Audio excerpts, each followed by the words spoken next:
जय श्री राम। शंखनाद में आपका स्वागत है। कागज नहीं दिखाएंगे ये कहने वाले और इसके लिए प्रेरित करने वाले अब दोनों ही ऐसे फंसे हैं कि दौड़ दौड़ कर कागज बनवा रहे हैं। लेफ्टिस्ट गैंग, मौलाना गैंग, सब के सब अपने खानदानी दस्तावेज निकालने में जुटे हैं। पुराने कॉलेज, स्कूल, तरह तरह के मेल करके अपने कागज जुटा रहे हैं और जाकर अथॉरिटीज को दे रहे हैं कि भाई लीजिए और हमारा यहाँ सत्यापन कर दीजिए। इन सब की इस वक्त हालत खराब है क्योंकि एसआईआर हुआ और एसआईआर के बाद जो हो रहा है, एसआईआर जिन जिन चीजों से लिंक हो रहा है उसके कारण इनके एक एक करके सारे दस्तावेजों पर क्रॉस लगता जा रहा है। भारत सरकार ने, मोदी सरकार ने एनआरसी सीए के समय पर इन लोगों का हाल देखा कि ये कैसे विरोध प्रदर्शन करते हैं, कैसे ये भड़काते हैं, विदेशी पैसा लगता है और सड़कें जाम कर दी जाती हैं। इसके बाद एक प्लानिंग हुई, लंबी प्लानिंग, कि इनके तरीकों को कैसे तोड़ा जाएगा, कैसे इनकी लॉबिंग को खत्म किया जाएगा, इनके विदेशी पैसे को और विदेशी यात्राओं को भी रोका जाएगा क्योंकि विदेश जाते हैं, वहां से भारत विरोधी एजेंडा लेकर आते हैं, पैसे लेकर आते हैं और यहाँ पर भारत के खिलाफ साजिश रचते हैं। यहाँ पर एक तरह का गंध फैलाते हैं और लोगों को भड़काते हैं। अब इनके ऊपर अंकुश लगाने के लिए, नकेल कसने के लिए अलग अलग तरह से काम हो रहा है, जिसमें एसआईआर की जो है वो मुख्य भूमिका है क्योंकि एसआईआर के बाद अब जो एसआईआर जहां जहां लागू हो रहा है वहां इनके लिए समस्या आ रही है। एसआईआर यानी कि वोटर लिस्ट में आपका नाम है या नहीं, यानी कि आप वोटर आईडी बनवा सकते हैं या नहीं। इसको लेकर बड़ा विरोध प्रदर्शन हुआ था कि ये ठीक नहीं है, ऐसे तो कई लोगों के नाम कट जाएंगे, ये तो इसे अपने ही देश में कागज दिखाने पड़ रहे, वगैरह वगैरह बातें की गई थी। लेकिन एसआईआर हुई, सुप्रीम कोर्ट ने भी सही बताया और 6 करोड़ लोगों के नाम एसआईआर से हटे हैं। अभी भी कुछ राज्यों में एसआईआर होनी है। अब इसके बाद क्या हो रहा है कि ये जो बड़े बड़े खूंटा गाड़े हुए लेफ्टिस्ट, इस्लामिस्ट और ये सब लिबरल बैठे हुए थे, अपने आप को बड़े पत्रकार, अपने आप को बड़े स्कॉलर ये लोग कह रहे थे, अब इनकी हालत ये खराब है कि इनके पासपोर्ट पर संकट मंडरा गया है क्योंकि जिनके नाम एसआईआर में नहीं है अब उनका पासपोर्ट जो है वो खारिज हो सकता है, पासपोर्ट रिन्यू नहीं हो रहा है और कई लोगों के नाम इसमें फंस सकते हैं, जिनमें एक ऐसे पत्रकार का नाम आया है जो कहने को तो पत्रकार है लेकिन काम उनका ये है विदेशी एजेंडा परोसना और भारत का विरोध करना और बीजेपी का विरोध करना, क्योंकि बीजेपी एक तो जो एनडीए है, बीजेपी है, वो भारत के पक्ष में काम कर रही है, भारत की बढ़ोतरी के लिए, और दूसरा हिंदुओं के लिए, वो एक हिंदूवादी पार्टी है, तो ये इनके एजेंडे पर रहती है। कहने को ये खुद को कहते हैं कि हम तो निष्पक्ष पत्रकार हैं, हम तो एंटी एस्टेब्लिशमेंट में रहते हैं, एंटी एस्टेब्लिशमेंट का काम करते हैं, यानी कि सरकार के विरोध में लिखते हैं और हम जो है हमेशा नजर रखते हैं। लेकिन इनका एंटी एस्टेब्लिशमेंट जो है वो सिर्फ केंद्र पर काम करता है, राज्य पर नहीं करता है। जब ममता बनर्जी सरकार में है वहां एंटी एस्टेब्लिशमेंट कुछ काम नहीं करेगा, वहां तो सरकार के पक्ष में हो जाएंगे, विपक्ष के यानी कि बीजेपी के विरोध में। केरल में कांग्रेस के खिलाफ कुछ नहीं लिखेंगे, डीएमके, तमिलनाडु में डीएमके के खिलाफ कुछ नहीं लिखेंगे, कर्नाटक में कांग्रेस के खिलाफ कुछ नहीं लिखेंगे। तो ऐसा तो इनका एंटी एस्टेब्लिशमेंट है जो ये दिखाता है कि आप एस्टेब्लिशमेंट के विरोध में नहीं हो, आप जो है एक खास पार्टी के विरोध में हो जो कि बीजेपी है। अब ये जो पत्रकार है इनका नाम है आर राजगोपाल। ये टेलीग्राफ जो कि आनंद बाजार पत्रिका का एक अखबार है और ये पूरी तरह से leftist, anti Modi, anti BJP, anti Hindu और कह सकते हैं कि एंटी इंडिया अखबार है। और आर राजगोपाल के समय पर इस अखबार ने अपनी हदें पार कर दी थी। यही आर राजगोपाल फंसे हुए, इनके किस्से मैं आपको बताऊंगी, लेकिन पहले फंसे कैसे हैं ये आप जान लीजिए। आर राजगोपाल का पासपोर्ट रिन्यू नहीं हो पा रहा है क्योंकि एसआईआर में उनका नाम कट गया है। उनका नाम लॉजिकल डिस्क्रिपेंसीज में था, जो 27 लाख नाम जिसमें घुसपैठिए भी है उनका नाम है और ट्रिब्यूनल में मामले चल रहे हैं उसमें इनका भी नाम था। लेकिन ये 27 लाख लोग जो है ये वोट तो नहीं दे सके, इनका वोटर आईडी है नहीं। जब तक ट्रिब्यूनल मंजूर नहीं कर लेता तब तक आपको वोटर आईडी नहीं मिलेगा। अब इन्होंने जो है अप्लाई किया था कि मेरा पासपोर्ट रिन्यू कर दो, इनको जाना था अमेरिका। अब इनका कहना है इनकी बेटी की शादी थी, इनका गया अथॉरिटी में गया इनका आवेदन, पुलिस वेरिफिकेशन के लिए गया और पुलिस वेरिफिकेशन में फेल हो गया। इन्हें नोटिस दिया गया, 2 बार नोटिस दिया गया कि आप आए, यहाँ पर आपके इसमें समस्या आ रही है।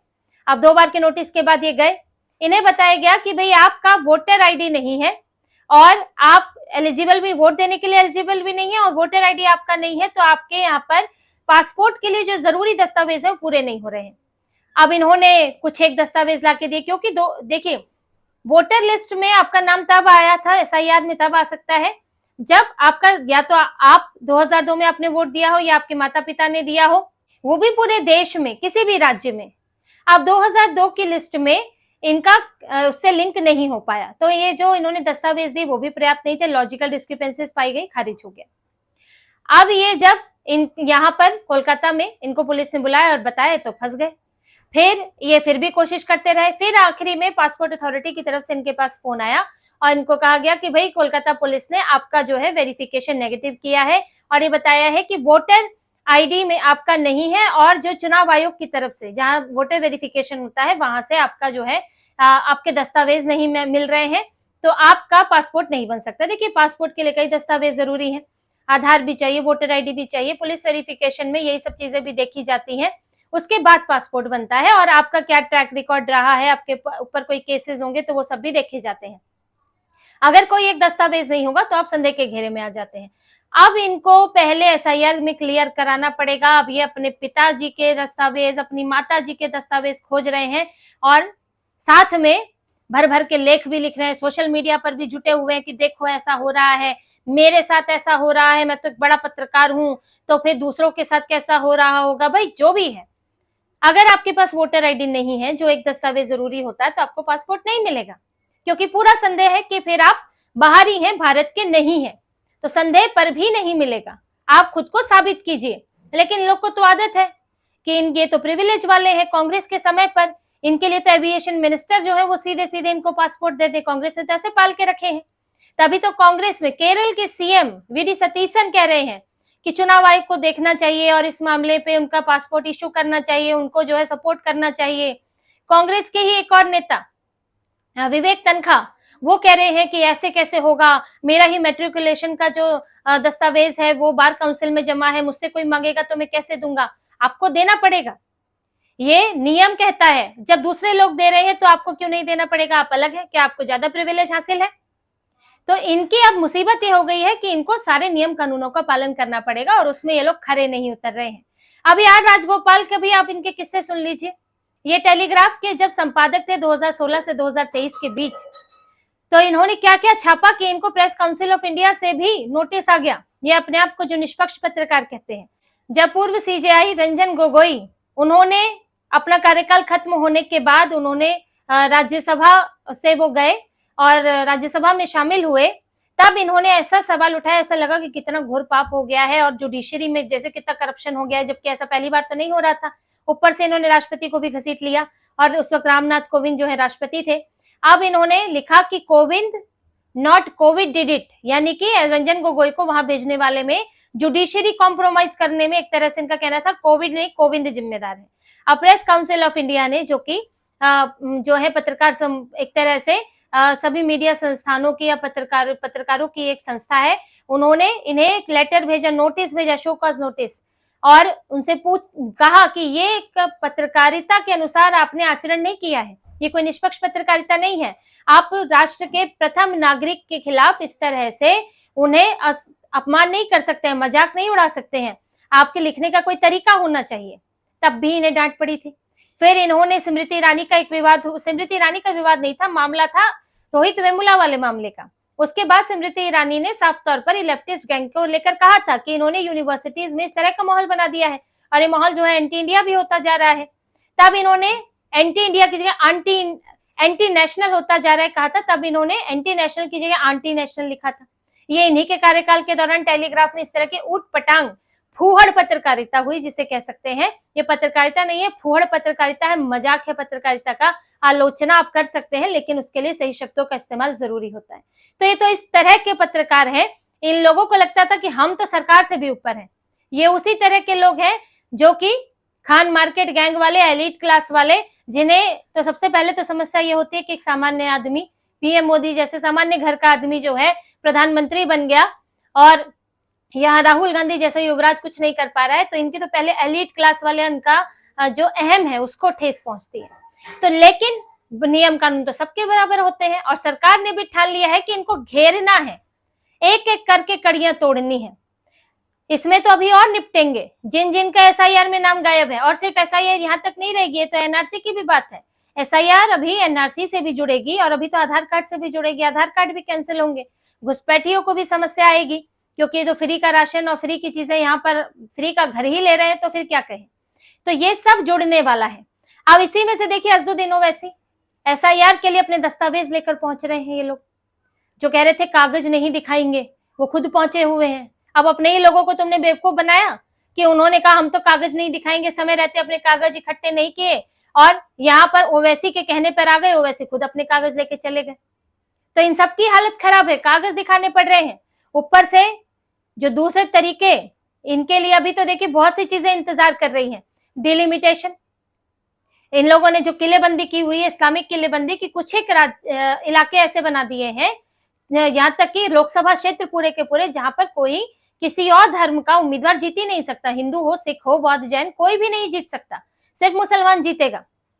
अब इस इस्लामिक किलेबंदी को भी खत्म करने की तैयारी है। परिसीमन के जरिए होगा, जहां पर 50% है, 60% है, वहां बढ़कर ये 25%, 30% किया जा सकता है।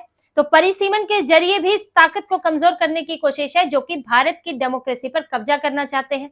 यहाँ डेमोग्राफी मिशन चल रहा है कि डेमोग्राफी बदलने, जैसे कि डेमोग्राफी के बदलने से जो जो समस्याएं हुई है उसको देखते हुए क्या उपाय किए जाएं। अब इसके संबंध में जब सिफारिश आएगी तो उन्हें लागू किया जाएगा। एफसीआरए बिल आ रहा है, यानी कि फॉरेन कंट्रीब्यूशन रेगुलेशन एक्ट, जिसमें और कड़े नियम आ रहे हैं। 2 नोटिफिकेशन तो जारी हो चुके हैं, जिसके तहत इनकी अभी हालत ये है कि ये पंजीकरण कराने में डर लग रहा है कि फंडिंग ले भी लेंगे तो इस्तेमाल कैसे करेंगे, क्योंकि कई तरह की रोक लग गई है विदेशी फंडिंग में। अभी तो आगे पूरा अमेंडमेंट बिल आएगा। तो यहाँ तक कि इस अमेंडमेंट बिल से तो सोनिया गांधी परेशान है कि जो अभी कांग्रेस के ट्रस्ट हैं वो कैसे इसके अनुरूप बैठेंगे, इसके लिए बैठकें चल रही हैं, क्योंकि यहाँ तो फॉरेन फंडिंग का धड़ल्ले से कहीं भी इस्तेमाल हो रहा है, विदेश का पैसा लगेगा, विदेशी ताकतों के हिसाब से चलेगा। तो इनके कई तरह से पर कतरने की कोशिश है, और जिसमें पासपोर्ट तो अब इनके लिए बड़ी समस्या है, जो कि एमईए ने भी कहा था कि भाई पासपोर्ट अकेला इस बात का प्रमाण नहीं है कि आप भारत के नागरिक हैं, निर्णायक नहीं है। इसके लिए आपको अगर संदेह होता है तो आपको दूसरे दस्तावेज लाने पड़ेंगे। तो कई तरह से फंस चुके हैं, और इसमें यार राजगोपाल जैसे आज ये फंस रहे हैं, तो समझिए कि क्या स्थिति होगी। ये लोग तो अपने आप को पूरे भारत भाग्य विधाता ये खुद ही समझते हैं, पूरा लेफ्टिस्ट गैंग। तो इनके आजकल मुश्किल है, और इनके ये कई तरह के बिल लाकर अब विदेशी पैसे पर, विदेशी लॉबिंग पर, विदेशी यात्राओं पर अंकुश लगाया जा रहा है। तो इसी तरह की और खबरें और विश्लेषण आपके लिए लाते रहेंगे। हमसे जुड़े रहिए, सब्सक्राइब कीजिए, कमेंट कीजिए। बहुत बहुत धन्यवाद। जय श्री राम।